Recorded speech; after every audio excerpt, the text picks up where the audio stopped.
In this episode, we're talking about posting on social media versus marketing.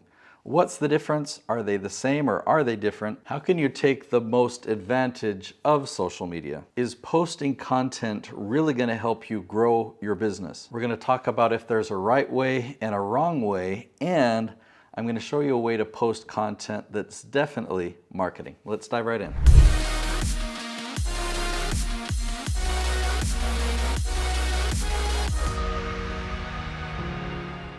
Let's start out this conversation discussing the difference between nurturing and marketing, because a lot of people post content and they're nurturing, but they call it social media marketing. Let's just take your podcast. We'll look at a few different examples. Your podcast, let's say you have a weekly episode and you have followers that will do your weekly download, right? They'll listen to your podcast.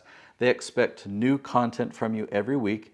And so you do. You deliver valuable content or a valuable interview. That is 100% nurturing, okay? Because these people already know who you are. They've already been to your website. Maybe you've already had a conversation with these people, but they keep coming back to consume your podcast or listen, right? Now, nurturing is good. It's a good way to stay top of mind. It's a good way to let people know different skill sets you have. And it's a really good way to continue to build a relationship with someone. What about your email list?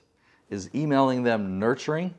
Or is that marketing? Well, maybe that's a tricky question because you might send out a promotional message that's asking them to buy something or sign up for an event. But if all your emails were promo, you'd have a lot of unsubscribes and your email list would shrink. So most of your emails are definitely on the nurture side. You're staying top of mind, you're giving them valuable information, you're educating them. So what about YouTube?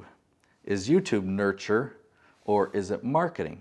I would say that most YouTube channels are nurturing, but I'm going to teach you how to market on YouTube, okay? Let's contrast the two a bit because you really want to decide, and you could go either way depending on what your goals are for your business. The most successful channel on YouTube is Mr. Beast. Okay, Mr. Beast is definitely a nurture model, and here's why. He creates amazing, entertaining videos, and he wants you to subscribe to his channel, and every time he launches a video, he wants you to come back and watch it. He wants you to watch every single episode.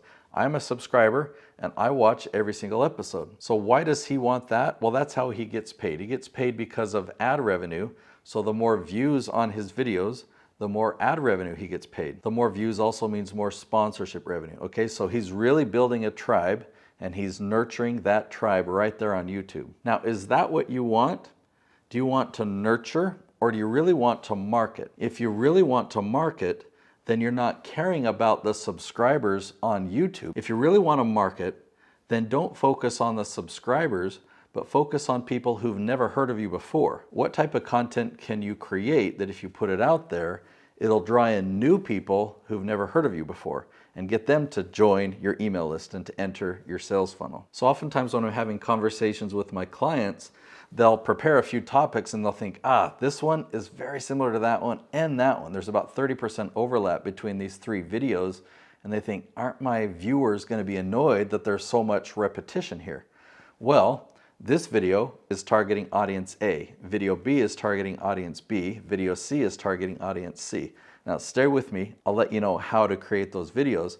But if that's really the case, then there's not going to be any overlap or repetition because in every case, you're pulling in people who've never heard of you before to watch each episode. Now consider an individual episode.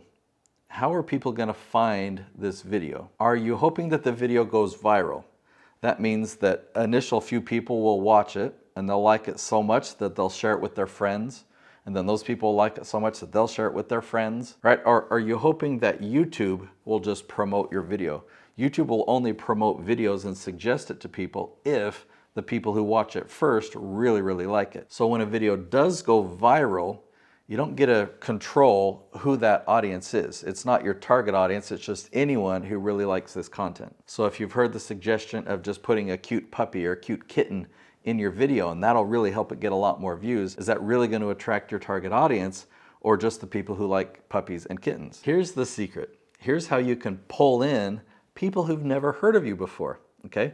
So your target audience, what they're doing right now, they're grabbing their phone or they're going to their computer and they're typing in questions that you are the expert at. You know how to answer that question. So there's a way that you can do research and actually find out what those questions are. Like what's the exact wording that your target audience is asking when they go to Google or YouTube. So if you know what those questions are, then you can make an episode that answers their questions. So just pick one question at a time, a really, really specific question that you know has consistent search volume every single month on Google and YouTube. Make a video answering that question. That question will be the title of the video.